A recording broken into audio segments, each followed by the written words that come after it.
The fallout from Russia's involvement in Ukraine continues. Its largest lenders seeking to assure clients and investors new EU sanctions won't hurt. Sberbank, VTB and Russia's third largest state bank, Gazprombank, are among 5 lenders cut off from raising funds in Europe's capital markets. The banks deny the move will hurt liquidity, but that could be all talk. Antonio Timona Salva is from IHS. Russian banks will have difficulties to obtain affordable funding. Funding costs will rise because they will only have to come to domestic wholesale markets for funding, and these are becoming increasingly tight because of the capital outflows. So that will result in more costly loans and also more difficult credit conditions for households and Russian corporations.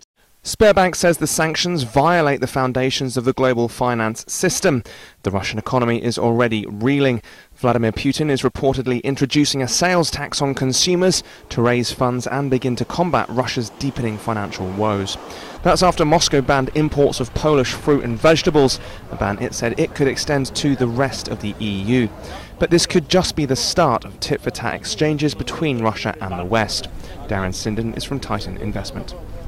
Although Moscow obviously, steers its own path, I think they will also be wary of threatening to cut off gas supplies or reducing gas supplies, for instance. But they might hint at doing that as a response, and they will presumably make some kind of token gestures as well against targeted European and perhaps American businesses too. The sanctions are targeting Russia after Western countries accused it of helping arm separatist rebels in eastern Ukraine. That was where Malaysia Airlines flight MH17 was shot down last month.